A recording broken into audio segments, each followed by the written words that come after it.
तो बेटा हेनरी लो में ऐसा क्या है ना, जिसकी वजह से ये इतना इंपॉर्टेंट बन जाता है कि इतना ज़्यादा दिक्कत आती है बच्चों को।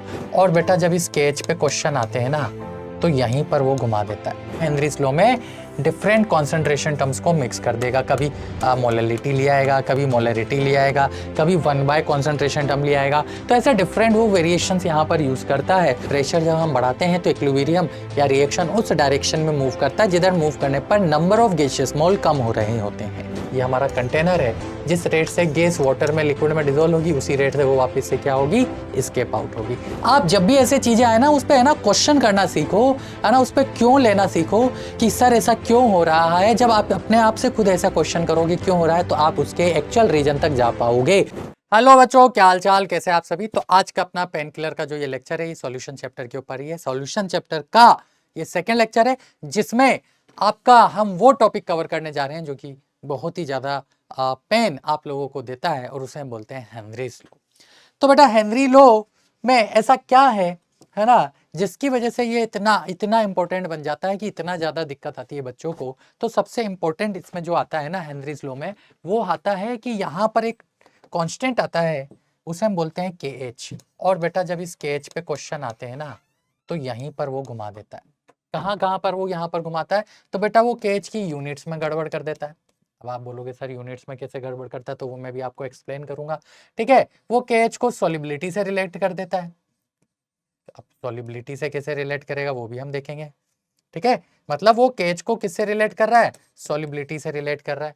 और उसके बाद और भी बहुत सारी चीजें हैं जो कि हम हेनरीज लॉ के अंदर पढ़ते हैं, जैसे कि हेनरीज लॉ की एप्लीकेशन क्या क्या है, कहाँ कहाँ पर यूज हो रहा है। ठीक है, इसकी लिमिटेशन क्या क्या है, क्योंकि हर जगह पर ये यूज नहीं होता, कुछ जगह पर ये एप्लीकेबल नहीं होता, तो लिमिटेशन के बारे में जानेंगे, है ना। यानी हमने उसको मिक्स तो किया, उसकी यूनिट्स पे खेल गए, ठीक है, उसकी को सॉल्युबिलिटी से रिलेट कर दिया। उसके बाद फिर इसमें वही है, कॉन्सेंट्रेशन टर्म के और मोल कंसेप्ट के और बहुत सारे कंसेप्ट यहाँ पर क्या हो जाते हैं, यूज हो जाते हैं। तो सॉल्युबिलिटी, अब सॉल्युबिलिटी कंपेयर करना आप सीखते हो। ठीक है, कहाँ सीखते हो, केमिकल बॉन्डिंग में सीखते हो। यानी देखो यहाँ पर केमिकल बॉन्डिंग का कंसेप्ट भी यूज होने वाला है, ये पॉइंट समझना। सॉल्युबिलिटी आप कहाँ कंपेयर करना सीखते हो, सॉल्युबिलिटी आप केमिकल बॉन्डिंग में कंपेयर करना सीखते हो। तो वो क्या करता है, केमिकल बॉन्डिंग का कंसेप्ट यूज करके यहाँ पर सॉल्युबिलिटी के क्वेश्चंस पूछ लेता है। ठीक है, और उसके बेसिस पे वो केच कंपेयर करवाता है। तो इन पॉइंट्स को आपको क्लियर रखना है। इसके अलावा वो और क्या करेगा, डिफरेंट कॉन्सेंट्रेशन टर्म्स को यहाँ पर मिक्स कर देगा। वो क्या करेगा, हेनरीज लॉ में डिफरेंट कॉन्सेंट्रेशन टर्म्स को मिक्स कर देगा। कभी मोलरिटी ले आएगा, कभी मोलरिटी ले आएगा, कभी 1/, कॉन्सेंट्रेशन टर्म ले आएगा। तो ऐसे डिफरेंट वो वेरिएशंस यहाँ पर यूज करता है, और उसके बेसिस पे वो क्या करता है, हेनरीज लॉ से रिलेटेड क्वेश्चंस पूछता है। तो आज के लेक्चर में हम इन सभी चीज़ों को स्टेप बाय स्टेप डिटेल में समझेंगे, और उन्हीं से रिलेटेड कुछ प्यारे बेसिक और अच्छे क्वेश्चंस क्या करेंगे, सॉल्व करेंगे। तो बिना टाइम वेस्ट किए हम आज का इस लेक्चर को क्या करते हैं, स्टार्ट करते हैं। और आपको PW ऐप पे ये सारे PDF मिलने जा रहे हैं, मिलते भी जा रहे हैं। साथ के साथ हर लेक्चर के बाद हम आपके DPPs अपलोड कर रहे हैं, तो वो भी आप वहाँ से क्या कर सकते हो, डाउनलोड कर सकते हो। तो उस PW ऐप पे आप एनरोल कर लेना या लॉगिन कर लेना, और वहाँ से हर लेक्चर का DPP सोल्व करना ना भूलें। ठीक है, ये आपकी प्रैक्टिस के लिए ही है, और नो डाउट हेनरीज लॉ आपने अपने अपने लेक्चर्स में सब जगह पढ़ाई है, तो इस बहाने आपका एक रिविजन बहुत अच्छे लेवल पे हो जाएगा। तो हम आज के इस लेक्चर को स्टार्ट करते हैं। सबसे पहले बात करते हैं हेनरी लॉ की। ठीक है, तो हेनरी लॉ आया क्यों, तो आप लोग देखते हो कि आप है ना सॉल्युबिलिटी कंपेयर करते हो। लिक्विड सॉल्यूशन चैप्टर में आप बात करते हो किसकी, सॉल्युबिलिटी की। अब सॉल्युबिलिटी जब आप पढ़ते हो, तो सॉल्युबिलिटी किस किस की पढ़ते हो, गैस की पढ़ते हो, किसमें, लिक्विड में। ठीक है, उसके बाद ऑब्वियस सी बात है कि लिक्विड की पढ़ते हो, किसमें, लिक्विड में। तो ऐसे बहुत सारे केसेस है जहां पर आप सॉल्युबिलिटी को यूज भी करते हो। और अगर हम गैस इन लिक्विड सॉल्युबिलिटी की बात करें, तो यहाँ पर कौन कौन से फैक्टर हैं, किसकी बात कर रहे हैं हम, फैक्टर की, जो कि क्या करते हैं, सॉल्युबिलिटी को अफेक्ट करते हैं। तो जब आप गैस इन लिक्विड की सॉल्युबिलिटी की बात करते हो, वहां पर एक फैक्टर आता है जिसको हम बोलते हैं प्रेशर। तो प्रेशर और सॉल्युबिलिटी किस तरह से रिलेट करते हैं, इसको सबसे पहले एक्सप्लेन किया हेनरी ने, और अपना एक लॉ दिया जिसे हम बोलते हैं हेनरीज लॉ। ठीक है, जिसे हम क्या बोलते हैं, हेनरीज लॉ बोलते हैं। तो अगर मैं आपको इसको समझाऊं कि सर ये हेनरी लो ने प्रेशर को सॉल्युबिलिटी के साथ कैसे एक्सप्लेन किया। तो बेटा आप लोग एक चैप्टर है, अगर आप लोग पढ़े हुए होंगे तो मैं आपको बता देता हूँ, इसे हम बोलते हैं केमिकल इक्विलिब्रियम। कौन सा चैप्टर है? Chemical equilibrium. अब केमिकल इक्विलिब्रियम में एक कंसेप्ट यूज होता है जिसे हम बोलते हैं ली चार्टली प्रिंसिपल। ठीक है, ली चार्टली प्रिंसिपल जब आप पढ़ते हो ना तो ये चीज आप वहां पे ऑलरेडी पढ़ चुके होते हो, बट अगेन वही बात है कि आती है कि हम अप्लाई नहीं कर पाते हैं, हम चीजों को अप्लाई नहीं कर पाते हैं। तो केमिकल इक्विलिब्रियम में ली चार्टली प्रिंसिपल पे आप पढ़ते हो कि प्रेशर जब हम बढ़ाते हैं तो इक्विलिब्रियम या रिएक्शन उस डायरेक्शन में मूव करता है जिधर मूव करने पर नंबर ऑफ गैसेस मोल कम हो रहे होते हैं। क्या बोला मैंने? मैं दोबारा बता रहा हूं कि किसी भी ली शार्टली प्रिंसिपल के अंदर जब आप इफेक्ट ऑफ प्रेशर की बात करते हो तो आप ये पढ़ते हो कि प्रेशर बढ़ाने पर इक्विलिब्रियम उस डायरेक्शन में शिफ्ट होता है जिस डायरेक्शन में शिफ्ट होने पर नंबर ऑफ गैसेस मोल कम होते हैं। ठीक है, अब आप गैस को क्या कर रहे हो? आप गैस को डिसॉल्व कर रहे हो किसके अंदर? वाटर के अंदर। वाटर में ही डिसॉल्व कर रहे हो, गैस एंड लिक्विड है, हम बाय डिफॉल्ट अभी मान के चल रहे हैं कि वाटर की बात हो रही है। तो एक टाइम पे इक्विलिब्रियम स्टेब्लिश हो जाएगा जिस रेट से, ये हमारा कंटेनर है, जिस रेट से गैस वाटर में लिक्विड में डिसॉल्व होगी उसी रेट से वो वापस से क्या होगी? एस्केप आउट होगी। तो इस पॉइंट ऑफ टाइम पे जो गैस हमारी यहाँ पर डिसॉल्व हुई है वाटर के अंदर उसकी फिजिकल स्टेट एक्वस हो जाएगी और जो डिसॉल्व नहीं है वो गैसियस फॉर्म में रहेगी। तो एक गैस अंदर जा रही है, किस फॉर्म में कन्वर्ट हो रही है? एक्वस फॉर्म में कन्वर्ट हो रही है। अब इससे हमारा क्या हो गया? इक्विलिब्रियम स्टेब्लिश हो गया है, जितनी डिसॉल्व हो सकती थी हो गई। अब अगर आप और गैस को अंदर डिसॉल्व कराओगे तो उतनी गैस को वापस से एस्केप आउट होना पड़ेगा। तो इस इक्विलिब्रियम पे जब मैं प्रेशर बढ़ाऊंगा, ली शार्टली प्रिंसिपल की बात कर रहा हूँ, थोड़ा सा लेके जाना अपने आप को 11th के अंदर और थोड़ा दिमाग पे जोर लगाना कि ली शार्टली प्रिंसिपल क्या बोलता है। ली शार्टली प्रिंसिपल बोलता है कि इक्विलिब्रियम पे अगर मैं प्रेशर बढ़ाऊंगा, इक्विलिब्रियम पे मैं अगर प्रेशर बढ़ाऊंगा तो प्रेशर बढ़ाने पर इक्विलिब्रियम उस डायरेक्शन में जाता है जिस डायरेक्शन में नंबर ऑफ गैसियस मोल क्या होंगे? कम होंगे। पढ़ा है ना ये? इक्विलिब्रियम पे प्रेशर बढ़ाने पर इक्विलिब्रियम उस डायरेक्शन में जाता है। अब इसका प्रूफ और डिटेल एक्सप्लेनेशन और इसका डेरिवेशन सब आप वहां पर पढ़ते हो, तो मैं उस डेरिवेशन पे अभी नहीं जा रहा हूं। मैं आपको वो स्टेटमेंट याद दिला रहा हूं कि क्या करने पर, जब आप क्या कर रहे हो? प्रेशर बढ़ा रहे हो, तो प्रेशर बढ़ाने पर इक्विलिब्रियम उस डायरेक्शन में जाता है जिस डायरेक्शन में जाने पर नंबर ऑफ गैसियस मोल क्या होंगे? कम होंगे। तो प्रेशर बढ़ा रहे हो, इधर गैसियस मोल कितने हैं? तो इधर गैसियस मोल 1 है, इधर गैसियस मोल कितने हैं? 0 हैं। तो देखो किधर कम हो रहे हैं? तो फॉरवर्ड कम हो रहे हैं। तो प्रेशर बढ़ाने पर ये इक्विलिब्रियम क्या होगा? फॉरवर्ड डायरेक्शन में मूव करेगा। बोलो ये चीज क्लियर है? दोबारा बोल रहा हूं, ली शार्टली प्रिंसिपल के अकॉर्डिंग प्रेशर बढ़ाने पर इक्विलिब्रियम उस डायरेक्शन में जाता है जिस डायरेक्शन में जाने पर नंबर ऑफ गैसियस मोल कम होते हैं, इसलिए प्रेशर बढ़ाने पर ये इक्विलिब्रियम फॉरवर्ड आएगा। जब ये इक्विलिब्रियम फॉरवर्ड डायरेक्शन में जाएगा, जब ये इक्विलिब्रियम कौन से डायरेक्शन में मूव करेगा? फॉरवर्ड डायरेक्शन में मूव करेगा। तो फॉरवर्ड डायरेक्शन में मूव करने पर क्या होगा? देख लेते हैं। तो जब फॉरवर्ड डायरेक्शन में जा रहा है, देखो देखो क्या हो रहा है, फॉरवर्ड में जा रहा है, यानी गैस ज्यादा से ज्यादा एक्वस फॉर्म में कन्वर्ट हो रही है। ज्यादा से ज्यादा एक्वस फॉर्म में कन्वर्ट हो रही है, इसका मतलब सॉल्युबिलिटी, सॉल्युबिलिटी क्या हो रही है? इनक्रीज हो रही है। ऐसे ही नहीं बोला उसने, उसने भी कहीं से ये चीज समझी तब जाके स्टेटमेंट दिया। आप लोगों ने नहीं सोचा, आप लोगों ने दिमाग लगाया भी नहीं और इस स्टेटमेंट को याद रख लिया कि सर हेनरी लो ने बोला हुआ है कि प्रेशर बढ़ाने पर सॉल्युबिलिटी बढ़ती है। क्यों बढ़ती है भाई? आप जब भी ऐसे चीजें आए ना उस पर है ना क्वेश्चन करना सीखो, है ना, उस पर क्यों लेना सीखो कि सर ऐसा क्यों हो रहा है। जब आप अपने आप से खुद ऐसा क्वेश्चन करोगे क्यों हो रहा है तो आप उसके एक्चुअल रीजन तक जा पाओगे। अदरवाइज क्या होता है? स्टेटमेंट है, ठीक है स्टेटमेंट है, अरे स्टेटमेंट के पीछे का भी तो लॉजिक है, कुछ लॉजिक जान के ही, कुछ लॉजिक समझ के ही तो उसने ये स्टेटमेंट दिया है। ऐसे ही थोड़ा ना बोल दिया उसने रातों रात कि सपना आया और लो स्टेटमेंट दे दिया। नहीं, उसके पीछे का जो लॉजिक है वो ये है कि प्रेशर बढ़ाने पर सॉल्युबिलिटी बढ़ रही है। ये हम कहां से लेके आए? ली शार्टली प्रिंसिपल से लेके आए। इसको अब इसने यहां पर यूज किया। कैसे यूज किया चलो समझते हैं अब ध्यान से, अब समझें ध्यान से। तो ये क्या बोलता है हेनरी लो कि प्रेशर बढ़ाने पर सॉल्युबिलिटी क्या होती है? इंक्रीज होती है। यानी जो सॉल्युबिलिटी होती है वो डायरेक्टली प्रोपोर्शनल होती है प्रेशर। जितना ज्यादा प्रेशर बढ़ेगा सॉल्युबिलिटी उतनी ज्यादा होगी। ये क्लियर है अब स्टेटमेंट? ये किसने बोला? हेनरी ने बोला कि जो सॉल्युबिलिटी होती है किसी भी गैस की in liquid is directly proportional to partial pressure of gas present above the surface of liquid. Above the surface of liquid का मतलब ये लिक्विड यहां पर है, गैस तो इसके ऊपर प्रेजेंट है ना, तो इसका जो पार्शियल प्रेशर होगा उस पार्शियल प्रेशर के डायरेक्टली प्रोपोर्शनल होगी क्या, सॉल्युबिलिटी ऑफ गैस। अब प्रोपोर्शनलिटी का साइन हटाओगे तो एक कांस्टेंट आता है जिसको हम के बोलते हैं, into partial pressure of gas आएगा। मैं क्या कर रहा हूं, है ना, ये पहले मैं यहां पर एक है ना इसको मैं ब्रैकेट के अंदर मार्क कर रहा हूं और इसको मैं बोल रहा हूं क्या, इक्वेशन 1। इसको मैं बोल रहा हूं इक्वेशन 1। ये भी किसके अकॉर्डिंग, हेनरी के अकॉर्डिंग, जहां पर के हेनरीज कांस्टेंट नहीं है, के यहां पर कोई तो कांस्टेंट है, लेट्स से कोई तो कांस्टेंट है अभी, है ना, उसने जो हेनरीज कांस्टेंट दिया उस पे भी आएंगे। के कांस्टेंट है, पी हमारा क्या है, पी हमारा पार्शियल प्रेशर ऑफ गैस है, पी हमारा क्या है, पार्शियल प्रेशर ऑफ गैस, और एस क्या है, सॉल्युबिलिटी, एस क्या है, सॉल्युबिलिटी। अब ये सॉल्युबिलिटी जो यहां पर है ना, यही सबसे खतरनाक है, यही सबसे खतरनाक है। क्यों, ये सॉल्युबिलिटी बेटा होता क्या है, ये कोई भी कॉन्सेंट्रेशन टर्म में डिफाइन की जा सकती है। Amount of solute dissolve in unit amount of solvent और सॉल्यूशन किसी भी कॉन्सेंट्रेशन टर्म में डिफाइन हो सकती है। यानी ये मोलरिटी भी हो सकता है, ये मोलिलिटी हो सकता है, ये मोल फ्रैक्शन हो सकता है, ये वेट बाय वेट हो सकता है ना, जितनी भी कॉन्सेंट्रेशन टर्म है वो सब एक सॉल्युबिलिटी है। सॉल्युबिलिटी मतलब कॉन्सेंट्रेशन टर्म। अब क्वेश्चन ये है कि यहां पर वो क्या यूज करेगा, है ना, तो ध्यान से देखो, इसकी यूनिट तो है बार।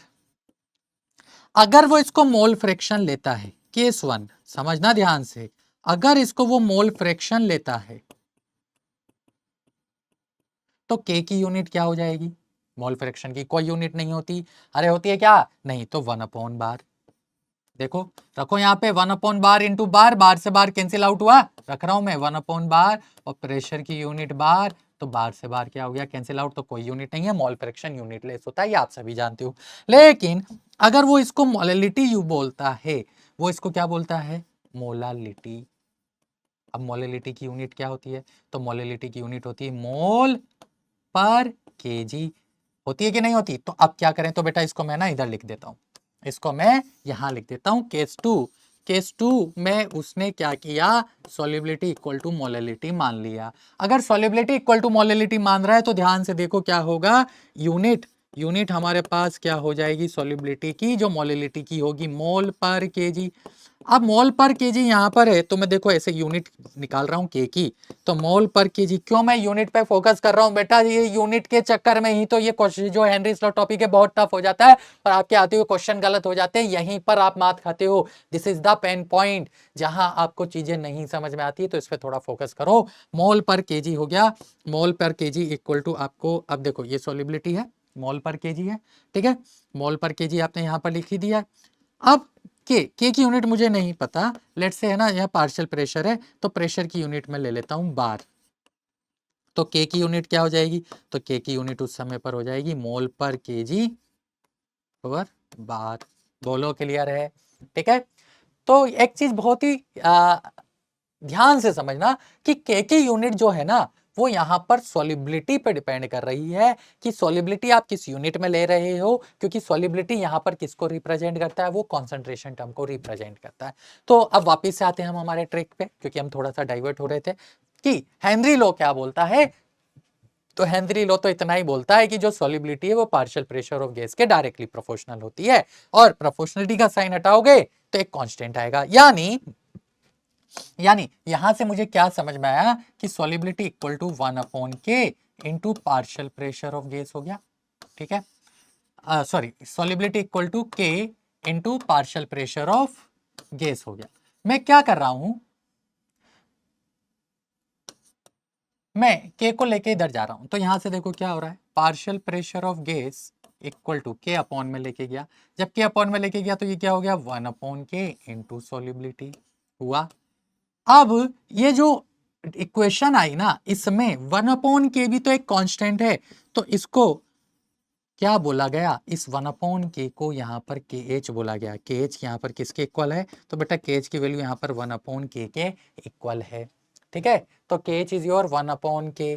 अब सॉल्युबिलिटी क्या है, तो सॉल्युबिलिटी आपका क्या होता है, सॉल्युबिलिटी आप सभी को होता है कि मोल फ्रैक्शन के टर्म में हम यहाँ पर यूज करते हैं किसका, मोल फ्रैक्शन, गैस का मोल फ्रैक्शन किसके अंदर, लिक्विड के अंदर। यानी जब ये सॉल्युबिलिटी निकाली गई तो हेनरीज लॉ के अकॉर्डिंग ये आपकी क्वेश्चन नंबर 2 है, जो कि आप जनरली यूज करते हो, जहां पर एक्स क्या है, एक्स है मोल fraction of gas in liquid. बहुत क्लियर रखना, अब इन लिक्विड, वेपर नहीं है, इन लिक्विड में है। तो अगेन है ना, अगर हम सॉल्युबिलिटी को किस में ले रहे हैं, मोल फ्रैक्शन में ले रहे हैं। ध्यान से समझना, अगेन यहां पर भी किसकी गड़बड़ होती है, केज की यूनिट की, यहीं पे वो खेलता है। तो इसको मैं थोड़ा सा क्लियर कर देता हूं, अभी देखो ध्यान से, है ना, कि हमारे पास यहां से अगर मैं आपसे बात करूं कि यूनिट क्या होगी, तो यूनिट होगी केएच की इस फॉर्मूले के अकॉर्डिंग क्या होगी, मोल फ्रैक्शन की कोई यूनिट नहीं है, यानी केएच की unit same as unit of pressure. तो क्या आंसर होगा, तो आंसर होगा सर बार हो सकती है ना, एटीएम हो सकती है, पास्कल हो सकती है, डिपेंड करेगा हमें जो प्रेशर दिया है वो कौन सी यूनिट में दिया है, और हमें केज, अगर केज दिया है तो केज कौन सी यूनिट में दिया है। ठीक है, ये पॉइंट तो बिल्कुल क्लियर है। लेकिन बहुत सी बार क्या होता है, वो बोल देता है कि नहीं, केज की यूनिट क्या है, केज की यूनिट चेंज कर देगा। जब केज की यूनिट चेंज कर देगा ना, तो वहां पर समझने की जरूरत है कि आप कैसे सॉल्व करोगे। उसने लिख दिया बार पर मोल पर लीटर। अब उसने ये कर दिया केज की यूनिट, तो इस केस में आप लोग कंफ्यूज हो जाते हो और आपको समझ में नहीं आता कि क्या करना होता है। तो बेटा आप यूनिट से जाओ, यूनिट डायमेंशनल एनालिसिस से जाओ, ये मैं आपको पहले भी समझा चुका हूं। ठीक है, मोल कंसेप्ट का जो फर्स्ट लेक्चर था उसमें भी समझाया था कि आप लोग है ना डायमेंशन एनालिसिस करो। आपको पता है कि इधर पार्शियल प्रेशर आना है और यहाँ केज आना है, तो इस केज को मैं किससे मल्टीप्लाई करूं कि मेरे पास प्रेशर की यूनिट आ जाए। तो देखो आपको केज की यूनिट बार पर मोल पर लीटर दी है, तो आप क्या करो, इसको मोलरिटी से मल्टीप्लाई करो, उस केस में आपका फॉर्मूला ऐसा आ जाएगा।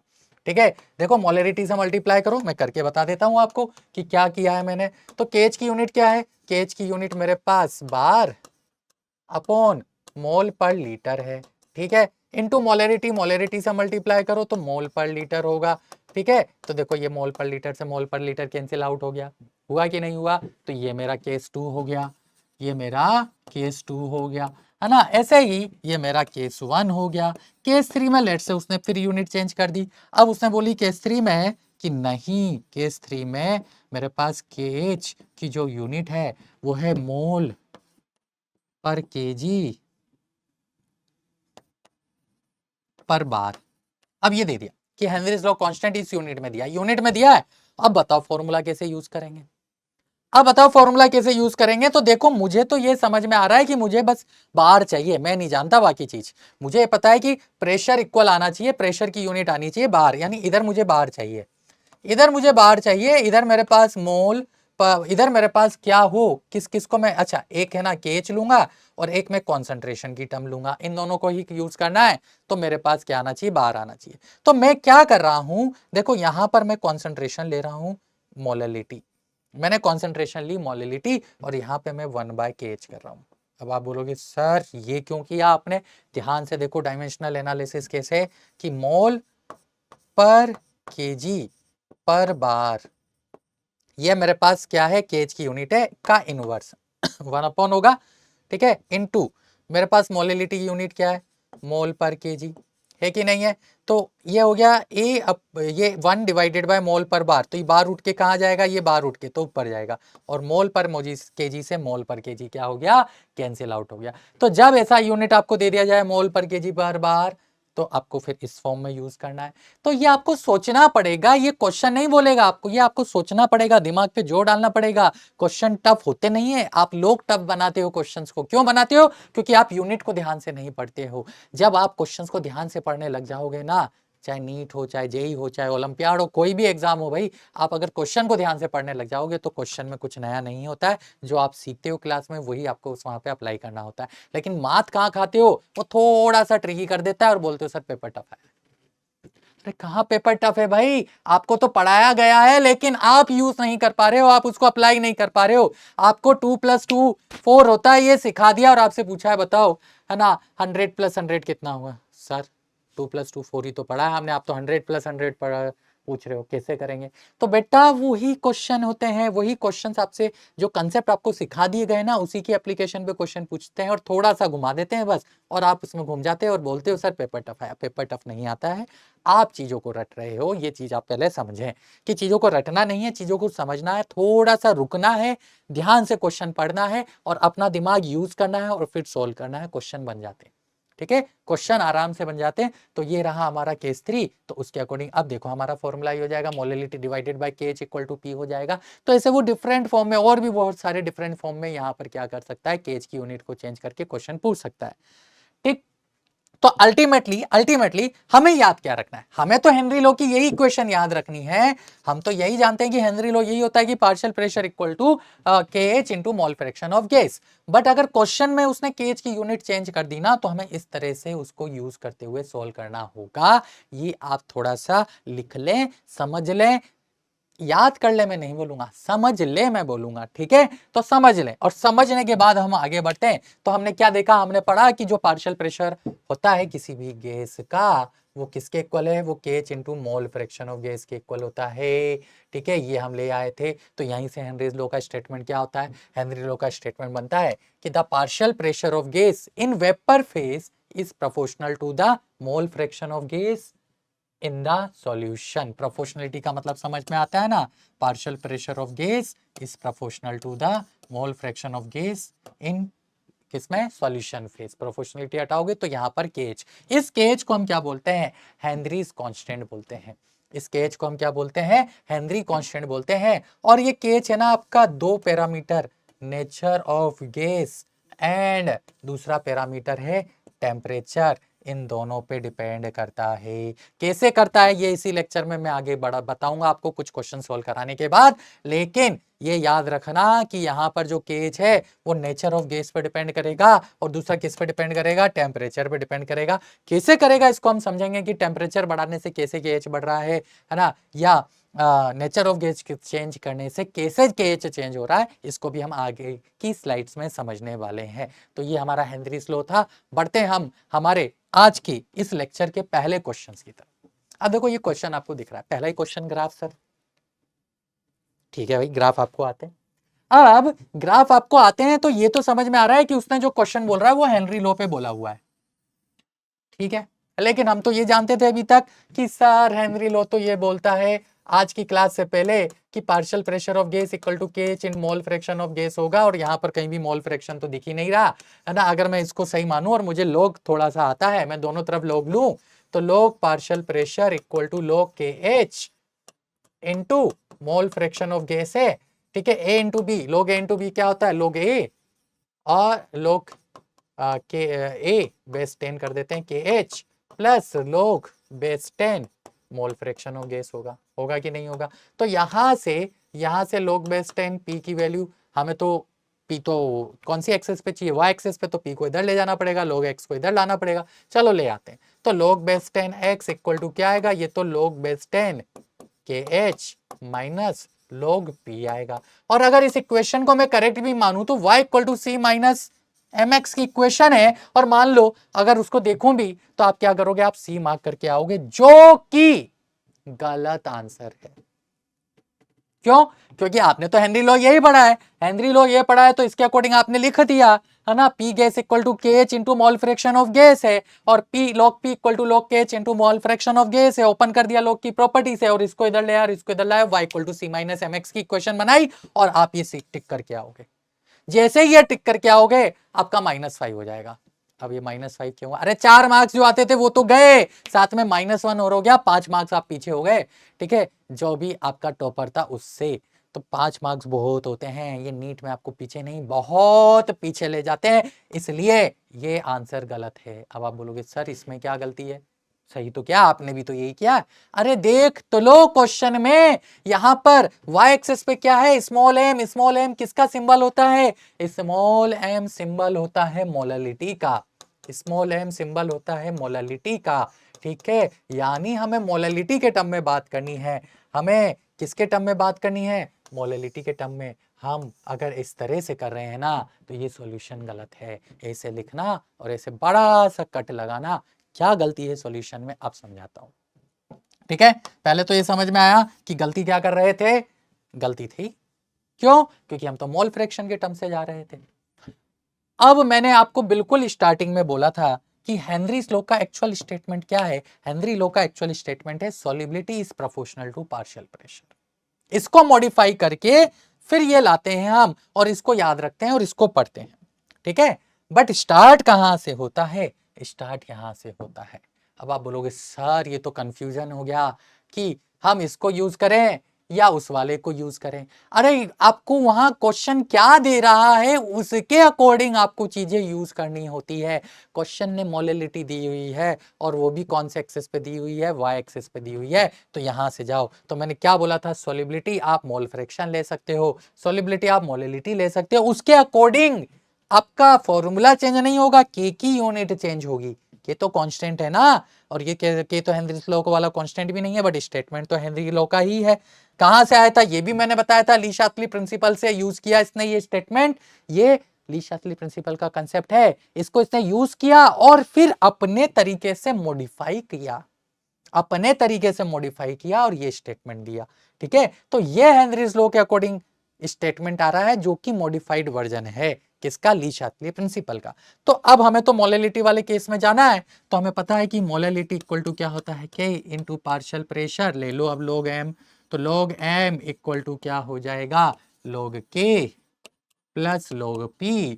अब ये हो गया आपका y, ये हो गया c और ये हो गया mx। तो y equal to c plus mx की इक्वेशन आएगी जो कि आपका ऑप्शन नंबर ए है, इसलिए इसका करेक्ट आंसर ऑप्शन ए होगा ना कि ऑप्शन सी। तो ज्यादातर बच्चे यहां यही गलती करके आते हैं कि वो सी मार्क कर जाते हैं, बट सी गलत है, C is wrong answer. Correct answer क्या होगा, ऑप्शन ए होगा। होप आपको ये क्लियर हुआ हो।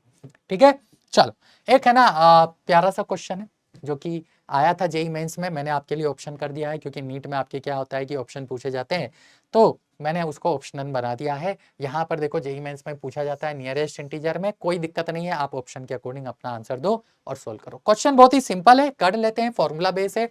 अब हमें कौन सा फॉर्मूला लगाना है ये थोड़ा सा समझना है, इसलिए क्वेश्चन कराया कि CO2 गैस है इस bubble through water during a soft drink manufacturing process at 298 kelvin.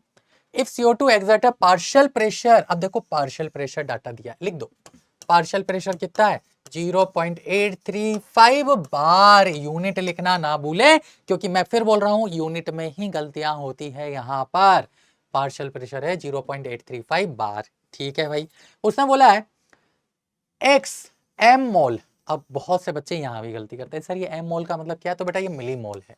ठीक है, तो CO2 के मोल्स हमें दे दिए गए हैं x इंटू 10⁻³ मिली मोल है, dissolve in 0.9 litre of water. तो हमें वॉल्यूम दे दिया गया है कितना, 0.9 लीटर, किसका, वाटर का। ठीक है भाई, अब वाटर का वॉल्यूम दे दिया, आपको होता है कि डेंसिटी ऑफ वाटर जो होती है वो 1 ग्राम पर ml होती है। ठीक है, तो इसको मैं क्या कर दूं, इसको मैं 900 ml कर दूं, तो यहां से मुझे मास ऑफ वाटर मिल जाएगा। क्यों कर रहा हूं मुझे नहीं पता, मैंने बस लिख दिया मास ऑफ वाटर क्या हो जाएगा, वॉल्यूम इनटू डेंसिटी, तो ये 900 ग्राम आ जाएगा। आएगा कि नहीं आएगा, वॉल्यूम की वैल्यू रखो कितना 900 और डेंसिटी कितना है 1, ये आ गया। ठीक है, अब वैल्यू ऑफ एक्स हमसे पूछी है, तो देखो उसने हेनरीज लॉ कांस्टेंट दे दिया और यूनिट है बार। अब यूनिट बार है, इसका मतलब हमें जो फॉर्मूला लगाना है वो ये लगाना है कि partial pressure of gas equal to KH into mole fraction of gas होगा, क्योंकि ओनली इसी वे में, इसी तरह से लिखने पर आपकी जो यूनिट है वो क्या आ रही है, KH की बार आ रही है। ठीक है, तो पार्शियल प्रेशर की भी बार है। अब कैसे करेंगे इसको, तो देखो पार्शियल प्रेशर ऑफ गैस हमें दिया हुआ है 0.835 बार में है, KH की वैल्यू है 1.67 इंटू 10⁻³ इसको हम लिख सकते हैं moles of CO2 divided by, mole fraction है ना, moles of CO2 plus moles of water. लिख सकते हैं कि नहीं लिख सकते, अब थोड़ा ध्यान से देखना, हमें मोल्स ऑफ CO2 दिए हुए हैं x इंटू 10⁻³ क्या हमें मोल्स ऑफ वाटर नहीं मिलेगा, मिलेगा। मोल्स ऑफ वाटर कैसे मिलेगा, तो गिवन मास है 900 अपॉन मोलर मास होता है 18, तो ये आ गए 50, ये आ गए 50। ठीक है, रखो। अब एक चीज ध्यान रखना, ये 50 बहुत ज्यादा है किसके कंपेरिजन में, 10⁻³ के कंपेरिजन में। ये मुझे देख के समझ में आ रहा है और इवन ऑप्शन से भी समझ में आ रहा है कि 10⁻³ 50 के कंपैरिजन में नेग्लिजिबल है, यानी इसको मैं यहां पर क्या कर सकता हूं, नेग्लेक्ट कर सकता हूं। क्यों? क्योंकि मुझे दिख रहा है। आप क्या करो, एक बार नेग्लेक्ट कर दो और चेक करके देखो क्या सही में वो नेग्लिजिबल है कि नहीं है। तो हमने नेग्लेक्ट किया, कैलकुलेशन अच्छी है तो हमें समझ में आ जाएगा कि ये 2 टाइम्स कटेगा। ठीक है, तो ये हो गया 1 इक्वल टू 2 इंटू 10 की पावर 3 इंटू एक्स इंटू 10 की पावर -3 मोल्स ऑफ CO2 रख दिया, divided by moles of water कितना है, 50 है। इससे ये कैंसिल आउट हुआ तो देखो x की वैल्यू कितनी आ गई, तो x की वैल्यू यहाँ से इससे ये कटा है 25 आ गई। तो ये x मिलीमोल है, ठीक है, x मिलीमोल। तो मैंने x इंटू 10 की पावर -3 किया है, यानी x 25 है। तो इसका जो करेक्ट आंसर होगा वो बी होगा। यानी हमारे पास मोल्स ऑफ CO2 कितना आया, 25 इंटू 10 की पावर -3, जो कि 50 के कंपैरिजन में नेग्लिजिबल था। तो मेरा जो ये अजम्पशन था कि मैंने मोल्स ऑफ CO2 यहाँ पर नेग्लेक्ट मारा, वो करेक्ट निकला, क्योंकि 50 के कंपैरिजन में मैं 0.025 को तो नेग्लेक्ट ही मारूंगा, उसको 50.025 लेके। और मुझे पता इतना सोल्व तो आप नहीं करके आओगे, इवन जेई वाले भी एक बार को घबरा जाते हैं इतनी कैलकुलेशन में। तो ये अजम्पशन करेक्ट था और इसका आंसर क्या आया, 25 निकल के आया। बोलो क्लियर है? ठीक है, तो इस तरह से फॉर्मूला बेस्ड क्वेश्चन है जो कि आप सोल्व कर सकते हो। अगेन 1 2 3 स्टेप में ही सोल्व हुआ है और नीट में ऐसे ही क्वेश्चन आते हैं, ज्यादा भारी क्वेश्चन नहीं आते। जैसे कि आप देखो एक और क्वेश्चन है, ये बेटा जेई मेंस का है, लेकिन ऐसा नहीं है कि नीट में नहीं आ सकता, ऐसा नहीं है कि आपके फ्यूचर में कभी नहीं आ सकता। मेन मोटिव ये नहीं है कि ये क्वेश्चन जेई मेंस का है, मेन मोटिव ये है कि उसने यहां पर जो कंसेप्ट पूछा है ना, इतने प्यारे तरीके से पूछा है कि एक बार को तो बच्चों को समझ में ही नहीं आया कि पूछना क्या चाह रहा है। अरे सर 4 ग्राफ दे रखे हैं, सब सिमिलर से दिख रहे हैं, किसको आंसर करें? आप करके देख लो, एक बार आप ट्राई करके देख लो कि वो पूछना क्या जा रहा है। चलो क्वेश्चन पढ़ लेते हैं। क्वेश्चन बोल रहा है कि हमारे पास for the solution of gases W X, Y and Z in water at 298 Kelvin, Henry's law constant KH की वैल्यूज क्या क्या है, वो है 0.5 2 35 एंड 40 रेस्पेक्टिवली। ठीक है, 0.5 है, 2 है, 35 है एंड 40 है। तो हमें दे दिया हेनरीज लॉ कांस्टेंट क्या क्या है, W की वैल्यू दे दी 0.25 लिख दो यहाँ पे, X की वैल्यू क्या दे दी 2, Y की वैल्यू क्या दे दी 35 एंड Z की वैल्यू क्या दे दी 40 दे दी। ये है KH की वैल्यू दे दी, ये KH है। ठीक है भाई, तो अब KH की वैल्यू दे दी और किलो बार, देखो किलो बार यूनिट है, किलो बार यूनिट है, मतलब हेनरीज लॉ कांस्टेंट का जो फॉर्मूला लगेगा वो लगेगा partial pressure of gas equal to KH into mole fraction of gas, क्योंकि KH की यूनिट किसके सिमिलर है, प्रेशर की सिमिलर है। ठीक, अब क्या करें, अब क्वेश्चन ने बोला है the respective correct plot for the given data is. ठीक है, तो यहां से ये समझ में आ रहा है कि जिसका KH ज्यादा होगा उसका पार्शियल प्रेशर ज्यादा होगा, ये तो समझ में आ रहा है। ठीक है, तो बिना ऑप्शन पढ़े आप लोग कौन सा ऑप्शन मार्क करके आओगे, बिना ज्यादा कुछ पढ़े सीधा सीधा क्या मार्क करके आओगे, तो सबको दिख रहा है सर ए या डी में से कोई एक मार्क होगा, बाकी तो हटा देते हैं। तो करेक्ट ऑर्डर में अगर देखें तो WZ है ना, Y X W, तो हम डी मार्क करना के आएंगे बिना अभी आगे सॉल्व किए। अब देखो यहीं पे आपकी गलती हो जाती है, आप इतना ही लिखते हो, ये देखते हो प्रोपोर्शनलिटी है और आंसर टिक कर जाते हो, और आंसर क्या टिक करके आते हो, डी करके आते हो। कुछ कुछ बच्चे ए भी कर आएंगे, गलती हो जाती है जल्दबाजी में क्योंकि स्लोप तो पॉजिटिव है। बट देखो क्वेश्चन ने दिया क्या है, इस वाली एक्सेस पे मोल फ्रैक्शन ऑफ वाटर दिया है, जबकि फॉर्मूले में क्या होता है, मोल फ्रैक्शन ऑफ गैस होता है। अब हो गया ना फिर गलत, नहीं पढ़ा क्योंकि हमने क्वेश्चन ध्यान से। अब आप बोलोगे सर क्वेश्चन तो पढ़ा ध्यान से, अरे क्वेश्चन पूरा पढ़ने का मतलब है एक बार ऑप्शन भी देखो, ऑप्शन में जो ग्राफ दिया है किस किस के बीच में दिया है, तो ऑप्शन में जो ग्राफ दिया है हमें partial pressure of gas versus mole fraction of solvent दिया हुआ है, मोल फ्रैक्शन ऑफ वाटर दिया हुआ है। तो क्यों ना हम मोल फ्रैक्शन ऑफ वाटर के टर्म में इसको लाएं पहले। तो आपको पता होना चाहिए कि मोल fraction of solute plus mole fraction of solvent की जो वैल्यू होगी ना वो 1 होगी। तो यहां से मैं इसको लिख सकता हूं P of gas equal to KH into 1 minus mole fraction of water. इसको इधर ले जाओ तो ये आपका मोल फ्रैक्शन ऑफ सॉल्यूट आया। अब देखो अंदर मल्टीप्लाई करो तो हमारे पास आया P of gas equal to KH minus KH into mole fraction of water. तो Y equal to C minus MX की इक्वेशन आ रही है मेरे भाई। आपको फिर गड़बड़ हो गया, दिखा MX था लेकिन आया C माइनस MX है।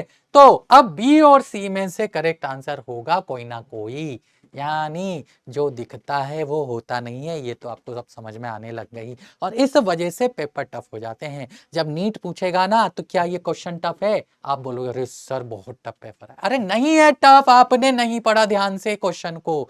ठीक है, क्वेश्चन को ध्यान से पढ़ो। थ्योरी आपने पढ़ ली, रट ली, काम नहीं चलेगा उससे। क्वेश्चन की लैंग्वेज को समझो। मोल फ्रैक्शन ऑफ वाटर दिया है कि नहीं दिया है, चलो मोल फ्रैक्शन ऑफ वाटर तो उसके टर्म में लाओ। C माइनस MX की इक्वेशन हुई कि नहीं हुई, इसको कांस्टेंट है C माना। ठीक है, ये आपका M हो गया और ये आपका X हो गया, हुआ। अब करो आप कंपेयर। अब जब आप कंपेयर करने पर जाओगे तो देखो हमें ये तो पता है कि Z greater than Y greater than X greater than W है कि नहीं है? तो सबसे ज्यादा जो नेगेटिव स्लोप होगा, सबसे ज्यादा नेगेटिव स्लोप होगा वो Z का होगा, फिर Y होगा, मतलब ये Z होगा सबसे ज्यादा क्या स्टीप, फिर ऐसा कुछ Y आएगा, बना के देखो आप खुद ही, फिर ऐसा कुछ Z आएगा, X आएगा और फिर ऐसा कुछ आपका W आएगा। देखो ऐसा कुछ है क्या, Z Y X W, but ये देखो X को ज्यादा स्टीप बता दिया उसने, किससे, Z से, तो ये तो गलत हो गया। X ज्यादा स्टीप होगी या Z ज्यादा स्टीप होगा, Z ज्यादा स्टीप होगा क्योंकि उसके केज का मैग्नीट्यूड ज्यादा है, तो वहां गलती हो गई। देखो यहाँ पे Z सबसे ज्यादा स्टीप है, Y ऑलमोस्ट सिमिलर है लेकिन थोड़ा सा कम स्टीप है। देखो 40 और 35 में ज्यादा डिफरेंस नहीं है, X कम स्टीप है और W ऑलमोस्ट कांस्टेंट, मतलब है तो नेगेटिव स्लोप बट ये, तो ये हमारा क्या हो गया, करेक्ट आंसर हो गया। -0.5 -2 -35 -40। तो ये आपको क्या करना था, सॉल्व करना था और आंसर देके आना था। ठीक है, ठीक है बच्चों, तो इस तरह से क्वेश्चंस पूछे जाएंगे हेनरीज लॉ में, कब कहाँ पे किस पॉइंट पे वो घुमा देगा। देखो यहाँ पर उसने क्या किया, उसने मोल फ्रैक्शन पे घुमा दिया आपको। अब उसने केज पे नहीं घुमाया, इस बार यूनिट पे नहीं घुमाया, उसने तो कॉन्सेंट्रेशन टर्म पे भी नहीं घुमाया, उसने तो मोल फ्रैक्शन पे ही घुमा दिया और एक वर्ड चेंज कर दिया, सॉल्यूट की जगह बस सॉल्वेंट लिख दिया और क्वेश्चन पूछ लिया। तो इस तरह के बहुत सारे क्वेश्चंस हैं जो कि आप लोगों को ध्यान में रखते हुए सॉल्व करने हैं। अब देखो है ना, इफेक्ट ऑफ टेम्परेचर क्या है, थोड़ा सा ये मैं फ्लो में ले लेता हूँ कि सॉल्युबिलिटी का टेम्परेचर के साथ क्या रिलेशन है। ये क्यों इंपॉर्टेंट है, क्योंकि केएच पे क्वेश्चन आ जाते हैं। मैंने आपको क्या बताया कि केएच आपकी दो चीजों पे डिपेंड करता है, एक तो नेचर ऑफ गैस है, दूसरा किस पे है, टेम्परेचर पे। तो टेम्परेचर कैसे अफेक्ट करेगा वो देख लेते हैं। तो हम जब किसी गैस को डिसॉल्व करते हैं किसके अंदर, वाटर के अंदर, यही है। तो इसको मैं उठा के यहाँ ले लेता हूँ, वहां क्यों ही लिखे अपन, ये तो पूरा ही गड़बड़ हो रहा है। चलो इसको यहाँ से हटा देते हैं, हटो भाई साहब। तो किसी गैस को जब हम डिसॉल्व करते हैं किसके अंदर, वाटर के अंदर, तो उसकी फिजिकल स्टेट एक्वस हो जाती है, ये आप सभी जानते हैं ना। और ये जो प्रोसेस होती है ना, ये एक्सोथर्मिक होती है नेचर में, यानी डेल्टा एच इसका क्या होता है, नेगेटिव होता है। अब जब किसी भी गैस को आप वाटर में डिसॉल्व कर रहे हो और वो एक्वस स्टेट में जा रही है, प्रोसेस एक्सोथर्मिक है, तो ली शास्त्री प्रिंसिपल, सबका आंसर ली शास्त्री प्रिंसिपल देता है। बट हम पढ़ते किस में है, हेनरीज लॉ में पढ़ लेते हैं, इफेक्ट ऑफ टेम्परेचर देख लेते हैं। तो ये सब ली शास्त्री प्रिंसिपल ऑलरेडी आपको केमिकल इक्विलिब्रियम में एक्सप्लेन कर चुका है, लेकिन वही बात है कि हम सोच नहीं पाते, कोई और आता है जो सोच जाता है, अपना नाम चिपका जाता है और अपने नाम से लो दे जाता है। तो है ना, थोड़ा सोचना स्टार्ट करो, थोड़ा सा एनालिसिस करना स्टार्ट करो, है ना। आजकल आपको पता होगा डाटा एनालिसिस करके एक नया ही ट्रेंड निकल चुका है और अब तो एआई का ज़माना आ गया है। तो ये सब डेटा का क्या करते हैं, एनालिसिस ही करते हैं। तो आप अपना ये एनालिटिकल स्किल जब डेवलप करोगे, सोचना स्टार्ट कर दोगे, तो कोई भी चीज़ हो आप आराम से सॉल्व कर सकते हो। मैं ये नहीं कह रहा कि जेई हो, नीट हो, ओलंपियाड हो, कुछ भी हो, सोचना स्टार्ट करो। ठीक है, थिंक अबाउट थिंकिंग।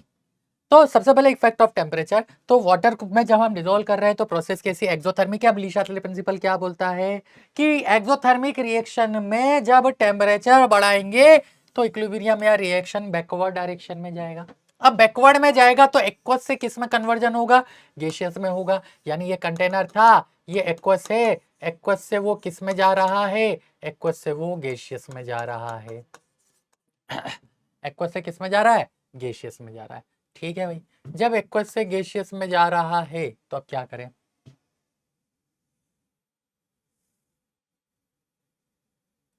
ठीक है, एक्वस से गैसियस में जा रहा है तो अब क्या करें, बस सिंपल सी बात है, एक्वस से गैसियस में जा रहा है, क्या करें, बैकवर्ड डायरेक्शन हो गई, बैकवर्ड डायरेक्शन हो गई मतलब सॉल्युबिलिटी डिक्रीज हो गई।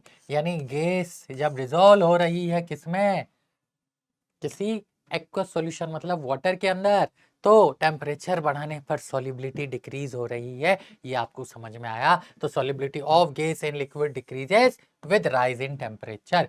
क्यों, क्योंकि डिसोल्यूशन प्रोसेस जो होती है वो डायनेमिक इक्विलिब्रियम में होती है। ये रहा डिसोल्यूशन प्रोसेस डायनेमिक इक्विलिब्रियम में होती है एंड ली शातले प्रिंसिपल क्या करती है, फॉलो करती है। ठीक है, डिसोल्यूशन एक्सोथर्मिक होती है, बता ही दिया आपको। ठीक है, तो सॉल्युबिलिटी क्या होगी, डिक्रीज होगी। कब, जब टेम्परेचर इंक्रीज करेंगे। तो ये इफेक्ट ऑफ टेम्परेचर है। तो टेम्परेचर बढ़ाने पे सॉल्युबिलिटी कम हो रही है। अब देखो क्वेश्चन क्या पूछेगा, आपको बोल देगा कि दो गैसेज है ना, एक O2 है 300 केल्विन पे और एक बार O2 है 400 केल्विन पे। बोलो कौन ज्यादा सोल्यूबल होगा। तो आप बोलोगे सर बॉय तो क्या ही क्वेश्चन है, टेम्परेचर बढ़ाने पे सोल्युबिलिटी कम होती है, टेम्परेचर बढ़ाने पर सोल्युबिलिटी कम होती है। तो टेम्परेचर बढ़ाने पे सोल्युबिलिटी कम होगी तो 300 वाला ज्यादा सोल्यूबल होगा। यहां तक तो ठीक है, बट फिर अगर आपसे वो बोले कि बताओ KH है किसका, O2 का, है ना, और KH है किसका, किसका बोलो, O2 का। लेकिन ये 400 केल्विन पे और ये 300 केल्विन पे। अब बताओ कौन ज्यादा कौन कम, तो कैसे करें। तो हमें पता है कि P इक्वल टू क्या होता है, कि H इंटू सॉल्युबिलिटी, जो कि मोल फ्रैक्शन के टर्म में हम लेते हैं, होता है। तो यहाँ पर कांस्टेंट प्रेशर हम रख रहे हैं। जब इस तरह की कैलकुलेशन हम करते हैं क्वेश्चन को, तो प्रेशर ऑफ गैस हम क्या करते हैं, कांस्टेंट मान के चलते हैं। तो इसको जब कांस्टेंट कर दिया तो KH इंटू एक्स कॉन्स्टेंट आ गया। यानी KH और सॉल्युबिलिटी कैसे रिलेटेड हो गए, इनवर्सली। जिसकी सॉल्युबिलिटी ज्यादा उसका KH कम होगा। सॉल्युबिलिटी O2 की ज्यादा है 300 केल्विन पे, तो सॉल्युबिलिटी अगर O2 की ज्यादा है 300 केल्विन पे तो KH O2 का कम होगा किस पे, 300 केल्विन पे। तो इस तरह से KH आपका टेम्परेचर पे डिपेंड करता है। यानी टेम्परेचर बढ़ाने पर KH बढ़ता है, टेम्परेचर बढ़ाने पर KH बढ़ता है। दोबारा देख लो, लिखा है यहाँ पे हेनरीज लॉ के अकॉर्डिंग P इक्वल टू क्या होता है, P equal to KH into solubility होता है। P इक्वल टू क्या होता है, KH इंटू सॉल्युबिलिटी होता है। ठीक है, तो अब आप क्या कर रहे हो, KH into solubility equal to P है। तो अब यहाँ से क्या करना है, बहुत ही सिंपल सी बात है कि जब भी हम क्वेश्चन सोल्व करते हैं तो हम एक ही पैरामीटर को एक बार में वेरी करते हैं, बाकी को कांस्टेंट मान के चलते हैं। ये चीज ध्यान रखना। तो हमें P को कांस्टेंट मान के चलना पड़ेगा। नहीं, पार्शियल प्रेशर ऑफ गैस यहाँ पर सेम है, चेंज नहीं हो रहा है। तो KH inversely proportional to solubility है।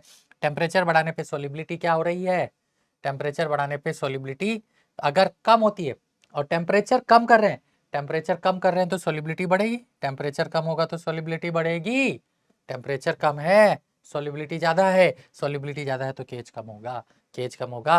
लो टेम्परेचर पे KH ज्यादा होगा, हाई टेम्परेचर पे इस तरह से KH के साथ क्या कर दिया जाता है, वेरिएशन कर दिया जाता है। होप आपको ये क्लियर हुआ होगा।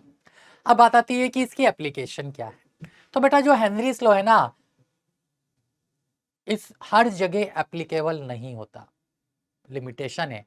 क्या है लिमिटेशन, वो अभी मैं आपको समझाऊंगा। बट पहले कहाँ कहाँ पर एप्लीकेबल है वो समझें। आप लोगों ने खूब कोल्ड ड्रिंक्स पी होगी, ठंडा मतलब आपने नाम भी लिया होगा कोको कोला, ठीक है।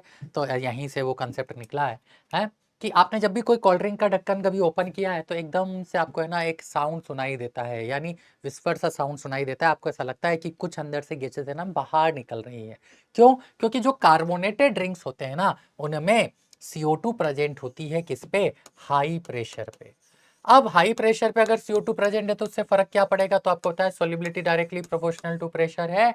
तो अगर प्रेशर ज्यादा है तो उसकी सॉल्युबिलिटी भी क्या होगी, यहाँ पर ज्यादा होगी। ठीक है, प्रेशर ज्यादा है तो उसकी सॉल्युबिलिटी भी क्या होगी, ज़्यादा होगी।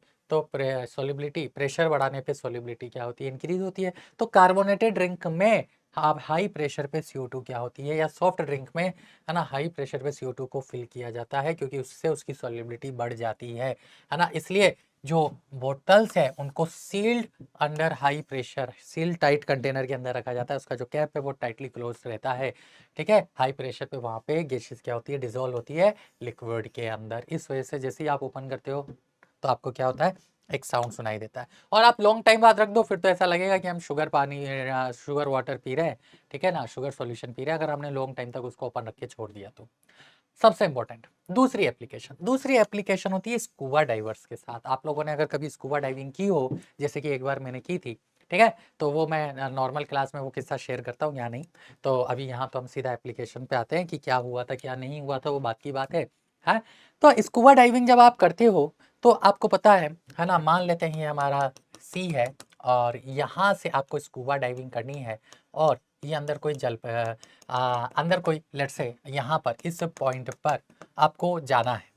तो आपको बोला जाता है कि आप स्लोली स्लोली स्लोली अंदर जाओ, इस पॉइंट तक पहुंचो और स्लोली ही बाहर आओ। ऐसा नहीं है कि बाहर एकदम से आ रहे हो, अगर आप एकदम से ऐसे बाहर आओगे ना तो आपकी सडन डेथ भी हो सकती है।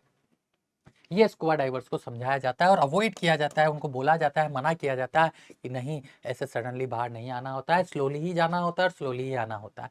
ऐसा क्यों?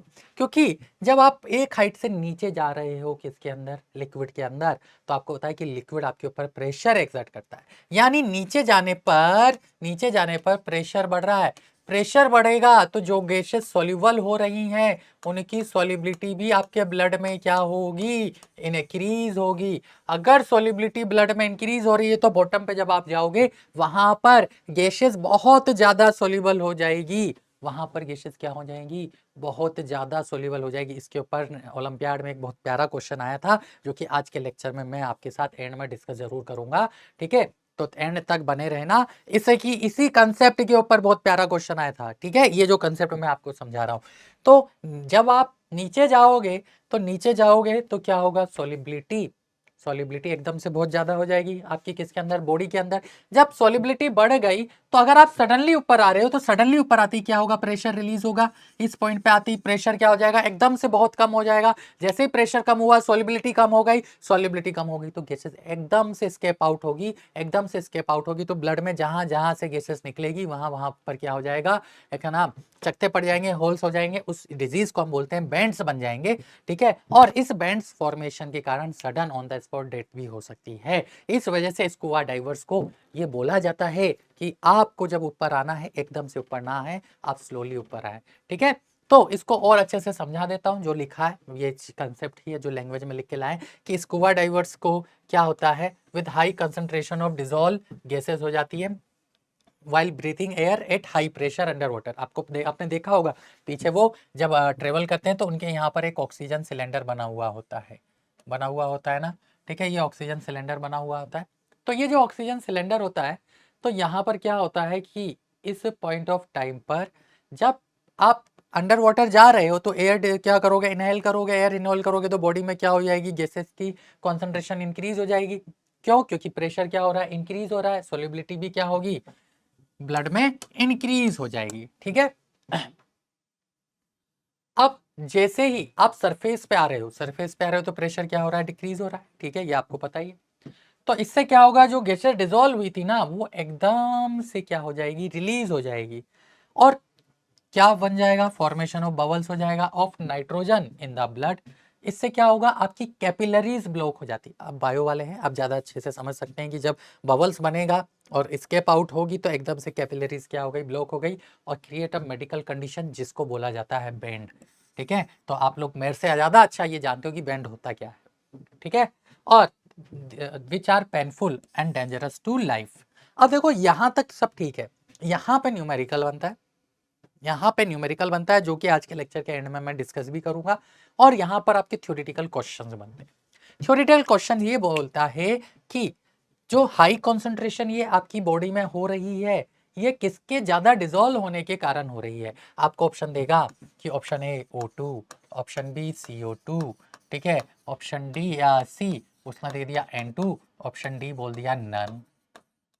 तो आपको होता है कि जब आप एयर इनहेल कर रहे हो तो आपके माइंड में सबसे पहला क्वेश्चन ही आता है कि यार सर O2 ही तो हम इनहेल कर रहे हैं तो O2 मार्क करिए आओगे, लेकिन नहीं, आप O2 इनहेल नहीं कर रहे हो, आप एयर इनहेल कर रहे हो जिस एयर में ऑलमोस्ट 79% आपका N2 होता है और 21% आपका O2 होता है। और जब आप एयर इनहेल कर रहे हो तो ऑब्वियस सी बात है किसकी क्वांटिटी बॉडी में ज्यादा डिजोल्व होगी, N2 की क्वांटिटी ज्यादा डिजोल्व होगी, तो आपका आंसर O2 नहीं होना चाहिए, आपका आंसर N2 होना चाहिए। ठीक है, तो देखो ये क्या है, यही बोल रहा है कि high concentration of nitrogen in blood, NCERT में क्लियरली लिखा भी है कि नाइट्रोजन की हाई कॉन्सेंट्रेशन हो जाती है ब्लड में और नाइट्रोजन के बबल बनते हैं और नाइट्रोजन के स्केप आउट होने के कारण क्या होता है, बैंड्स क्रिएट होते हैं।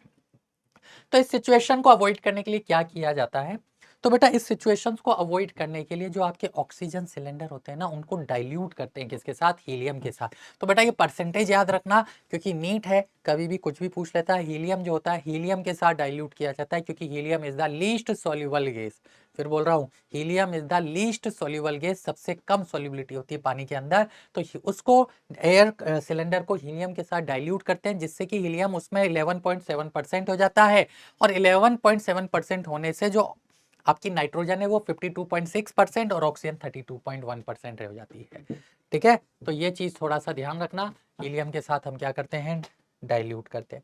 फिर तीसरी एप्लीकेशन भी आपने क्लास में पढ़ी कि जब जब हम हाई, और आपने फील भी किया होगा कि जब आप चढ़ाई चढ़ते हो, हाई एल्टीट्यूड्स पे जाते हो, पहाड़ों में जाते हो, ठीक है ना, घूमने जाते हो, तो जैसे जैसे आप है ना हाई एल्टीट्यूड्स पे जाते हो आपको ब्रीथिंग, आपने देखा होगा कि जो राहगीर है, मुसाफिर से, उनको ब्रीथिंग प्रॉब्लम स्टार्ट हो जाती है ना, वो अच्छे से सांस नहीं ले पाते क्योंकि हाइट पे जाने पर क्या हो रहा है, प्रेशर डिक्रीज हो रहा है।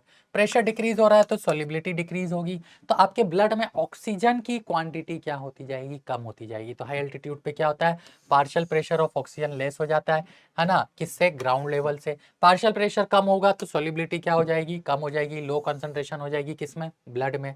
अब जब ब्लड में ऑक्सीजन की कॉन्सेंट्रेशन कम हो जाएगी ना तो इससे फर्क क्या पड़ेगा, लो ब्लड ऑक्सीजन कॉजेस क्या, आपको उससे वीकनेस फील होगी, इतना वीकनेस फील होगी कि आप प्रॉपर्ली सोच भी नहीं पाओगे और इस डिजीज को बोला जाता है क्या, एनोक्सिया। तो एनोक्सिया बोलते हैं, ये भी आप लोग मेडिकल वाले हैं तो मेरे से ज्यादा अच्छा जानते हैं, इसलिए इसको हम यहीं पे रखते हैं और आगे बढ़ते हैं। अब देखो क्वेश्चंस कैसे आते हैं, तो कुछ क्वेश्चंस आते हैं स्टेटमेंट बेस्ड, जैसे कि एक स्टेटमेंट आपको दिया हुआ है, क्या है स्टेटमेंट कि हेनरीज लॉ, और आपको बताया कि नीट में जो क्वेश्चंस आ रहे हैं और अगर एम्स में जो आते थे वो असर्शन, रीजन, स्टेटमेंट्स वाले काफी क्वेश्चंस आजकल पूछे जा रहे हैं कि Henry's law is applicable for gases, ये लिखा है। Raoult's law is a special case of Henry's law, तो आप सभी जानते हो कि राउट्स लॉ एक स्पेशल केस है हेनरी लॉ का। हेनरी लॉ क्या होता है, P equal to KH into mole fraction of gas, जबकि राउट्स लॉ क्या होता है, P equal to P naught into mole fraction of gas in liquid face. तो जब KH की वैल्यू P नोड के इक्वल हो जाती है तो आपका हेनरी लॉ राउट्स लॉ के इक्वल हो जाता है, यानी routes law is a special case of Henry's law. तो ये तो बिल्कुल ट्रू है, जिसमें तो कहीं कोई दिक्कत नहीं है। अब बहुत सारे बच्चे बोलते हैं कि sir Henrys law is always applicable for gases, पढ़ा तो है सर अभी तक, नहीं बेटा ये फॉल्स है। क्यों फॉल्स है, क्योंकि हेनरीज लॉ की कुछ लिमिटेशन है। क्या है लिमिटेशन, ये ध्यान रखना, limitations, not applicable at high solubility, not applicable at high solubility.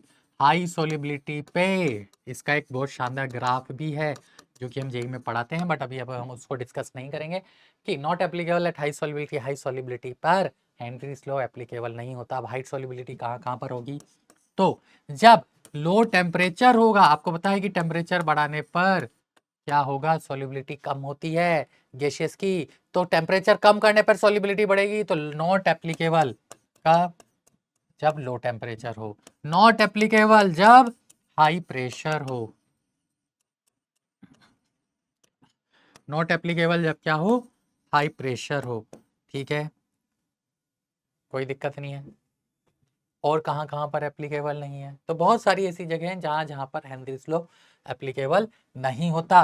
मान लो कोई गैस है वो आयोनाइज हो रही है या एसोसिएट या डिसोसिएट हो रही है, तो वहां भी एप्लीकेबल नहीं होता, नॉट एप्लीकेबल। कब? जब गैस एसोसिएट, डिसोसिएट और आयोनाइज। तो उसने बोला है इन केसेस में हेनरीज लॉ एप्लीकेबल नहीं होता, और यहाँ बोल रहा है Henrys law is always applicable for gases. नहीं, यहीं पर एप्लीकेबल होगा जहां पे सॉलिबिलिटी क्या हो जाएगी, कम हो जाएगी। तो इसका जो करेक्ट आंसर आएगा वो D4 डेली आएगा। ठीक है, बढ़ते हैं आगे नेक्स्ट क्वेश्चन की तरफ। तो ये ध्यान रखना, these are the limitations of Henry's law.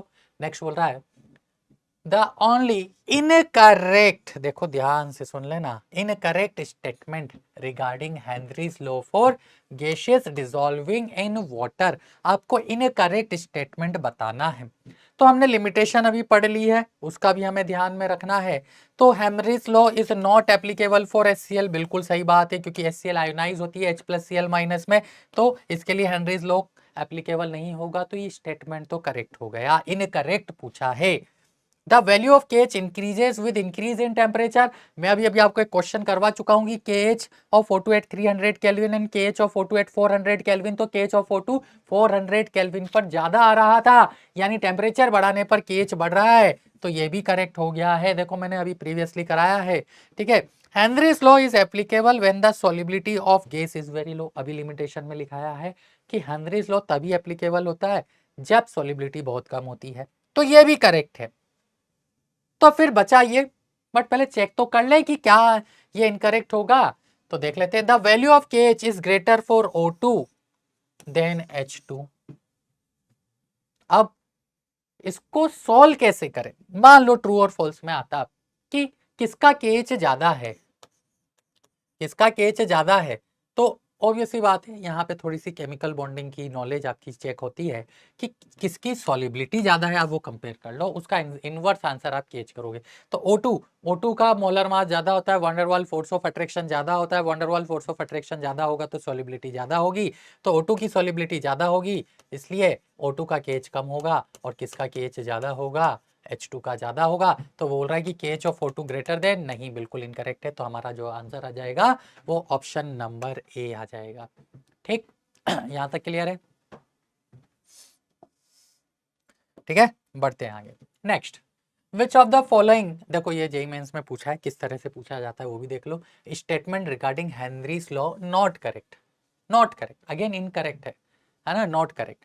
Value of KH increase with function of nature of gas. अब देखो ये क्या है, नेचर ऑफ गैस के साथ हम KH को कैसे कंपेयर करेंगे, ये हमें समझना भी, सोचना है, इस पे थोड़ा हमें दिमाग लगाना है। अभी इसको से देख के क्रिस्टल क्लियर नहीं हुआ कि ये करेक्ट होगा कि इनकरेक्ट होगा, है ना। Higher the value of KH at a given pressure, higher is the solubility of gas in liquid. क्या ये करेक्ट है? KH ज्यादा है एट अ गिवन प्रेशर, तो सॉल्युबिलिटी भी ज्यादा होगी। नहीं, हमने पढ़ा है सॉल्युबिलिटी और KH इनवर्सली रिलेटेड होते हैं, तो ये तो क्लियरली दिख रहा है इनकरेक्ट होगा, है ना। The partial pressure of gas in vapour phase, okay, is proportional to the mole fraction of the gas in solution. बिल्कुल सही बात है, ये तो हेनरीज लॉ है, तो ये तो करेक्ट है। Different gas have different KH values at the same temperature. Obvious सी बात है, हमने देखा है कि जो हेनरीज लॉ कांस्टेंट KH है वो नेचर ऑफ गैस पर डिपेंड करता है। तो अगर नेचर ऑफ गैस चेंज हो रही है, गैस चेंज हो रही है, तो उसका KH वैल्यू भी क्या होगा, चेंज होगा। इस वजह से डी ऑप्शन भी करेक्ट हो गया, है ना। तो इनकरेक्ट तो हमें मिल गया बी। अब जरा ए वाले पे थोड़ा सा दिमाग लगाते हैं। वो बोल रहा है कि value of KH increases with the function of the nature of gas. Obvious सी बात है कि KH अगर हमारा हमारा नेचर ऑफ गैस क्या हो रहा है, चेंज हो रहा है, तो KH भी क्या होगा, चेंज होगा। बट क्या ये इनकरेक्ट बोला जाएगा? अब देखो ये है ना, ये थोड़ा सा सोचने पे मजबूर करता है कि with function of nature of gas, ये भाई कहना क्या चाह रहा है, ये तो बताओ हमें। ये तो पता है कि टेम्परेचर से बहुत क्लियरली समझ में आ गया कि टेम्परेचर बढ़ाने पर KH बढ़ेगा, बट ये क्या चीज है? देखो अगेन लैंग्वेज ही घुमा दी उसने। यहाँ पे with function of nature of gas, हमें नेचर ऑफ गैस के फंक्शन के रेस्पेक्ट में बात करनी है। बोलो अब इसको कैसे सॉल्व करें। ठीक है, तो अब नेचर ऑब्वियस सी बात है कि नेचर आपका चेंज होगा तो केज भी क्या होगा, चेंज होगा। तो केज इंक्रीजेस विद द फंक्शन। तो देखो ये मैथमेटिकली उसने लिखा है कि केज is the function of nature of gas, है ना। ये मैथमेटिक्स में रिप्रेजेंट करने का एक तरीका होता है। तो ऑब्वियस सी बात है कि function nature of gas increase होगा तो केच भी क्या होगा, इंक्रीज होगा। तो ये स्टेटमेंट भी क्या हो जाता है, इसलिए करेक्ट हो जाता है। अब वो क्वेश्चन जिसकी मैं बात कर रहा था कि बहुत ही प्यारा क्वेश्चन है, देखो किस तरह से इसको फ्रेम किया गया है, किसके साथ, गैसियस स्टेट के साथ, सॉलिबिलिटी के साथ। तो थोड़ा सा समझ लेते हैं। बहुत शानदार क्वेश्चन है जिसमें ज्यादातर बच्चे पहली बार में गलती करके आते हैं। क्या गलती करके आते हैं वो भी हम आपके साथ डिस्कस करेंगे। तो आपको स्कूबा डाइवर के बारे में बोला हुआ है, हमने आज पढ़ाई है कि accidentally surfaces from a depth of 100 feet in water, यानी वो पानी के अंदर है 100 फीट के नीचे, जहां पर प्रेशर कितना है 4 एटीएम है, और उससे वो कहां पर आ रहा है, सरफेस पे आ जाता है एकदम से। एक्सीडेंटली मतलब एकदम से आ जाता है। ठीक है, the solubility of nitrogen from air in water in standard condition. Standard condition का मतलब हो गया जहां पे प्रेशर कितना ले लें हम, तो प्रेशर हम 1 बार ले लेते हैं। ठीक है, जब प्रेशर हमारा 1 बार है, आप सोल्व करने के लिए इसको 1 एटीएम भी ले सकते हो, बट हमें पता है कि प्रेशर स्टैंडर्ड कंडीशन पे 1 बार होता है। इस 15 मिलीग्राम पर लीटर एट 37 डिग्री सेल्सियस। यानी यहाँ पे हमें डाटा दे दिया, डाटा क्या दिया है कि सॉलिबिलिटी हमें दे दी 15 मिलीग्राम पर लीटर, ये दे दिया है।